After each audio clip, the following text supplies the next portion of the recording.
our focus has been pretty steadfast, which has been on taking every step to ensure markets are sufficiently supplied to meet demand for a growing global economy. And thanks to our efforts, we have seen some energy prices have declined sharply from their highs, and American consumers are paying far less at the pump. That was White House Press Secretary Karine Jean-Pierre yesterday after being asked if the White House is worried about OPEC Plus cutting production tomorrow, which would send prices higher. Gasoline prices are on the rise once again, just ahead of the midterm elections. Today's national average per gallon hitting $3.80 a gallon. Joining me right now is Ohio Congressman Warren Davidson, a member of the Financial Services Committee. Congressman, thanks very much for being here. This White House continues to talk about gasoline prices as if it's in, the people who could actually move them are the White House or oil companies rather than supply and demand. Your reaction to that from Karine Jean-Pierre yesterday? Yeah, I think it shows the fallacy that you can just somehow deplete the Strategic Petroleum Reserve and put a dent in the long-term price of oil. So they've done this gimmick where it's been strategically bad, depleting the Strategic Petroleum Reserve, all for a short-term gain for them to reduce prices. And in the long term, the markets react differently. And unfortunately, we're seeing OPEC rein in supply. So I don't know if Joe Biden's going to take another trip to Saudi Arabia and plead for more production again or not. But I hope that we start taking the Strategic Petroleum Reserve seriously. Well, I think you make a really good point in bringing up the Strategic Petroleum Reserve, because we're at dangerously low levels right now. This president continues depleting this reserve. I thought this was supposed to be for crises and emergencies. Meanwhile, he's selling oil to China.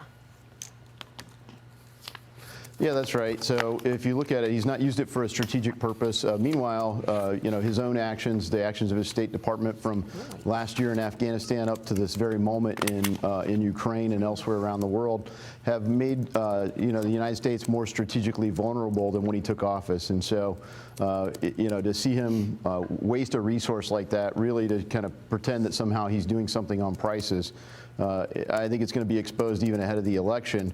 But either way, it was always just a short-term ploy, and it's expensive, and hopefully we don't get exposed by this weakness strategically. Well, look, let's talk about the elections for a moment, because your fellow colleague, Ohio Congressman Mike Turner, joined me on Sunday Morning Futures over the weekend, and he told me that he is expecting the GOP to win the House, but when you get the majority, at the end of the year, the Democrats have to come up with a new spending bill, because they've only approved a continuing resolution so that the government is funded only until December 16th. Once December 16th rolls around, he's talking about what he's calling the wild, wild west of spending. Here's Mike Turner. Watch this.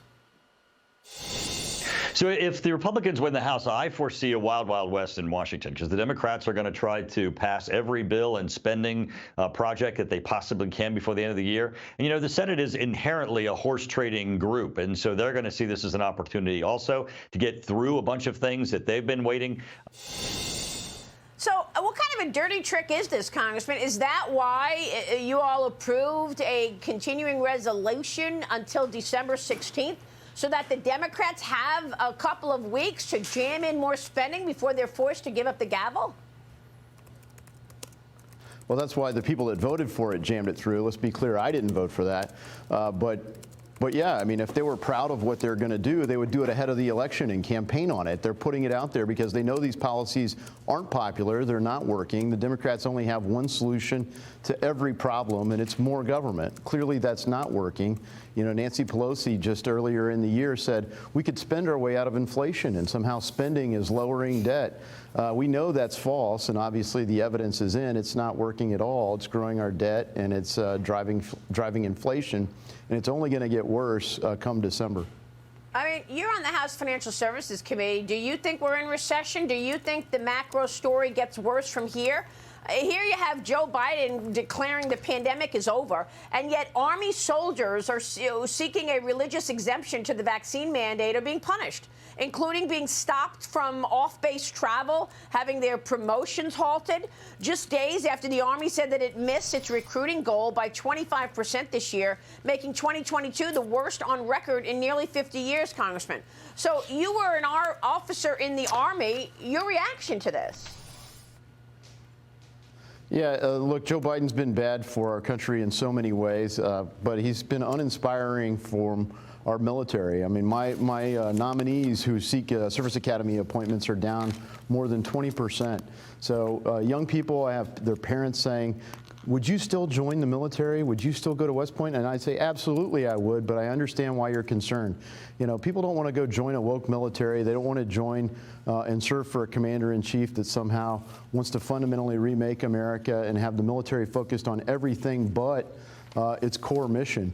And meanwhile, they're using vaccine status and every other way to divide our country to kick people out of the military. They congratulate Coast Guard people for responding in Florida, and then days later are kicking some of the same people that were being congratulated out. These are young, fit, healthy people. It's hurting readiness, it's hurting morale, and it's affecting recruiting. So, you know, I think we have to change course here.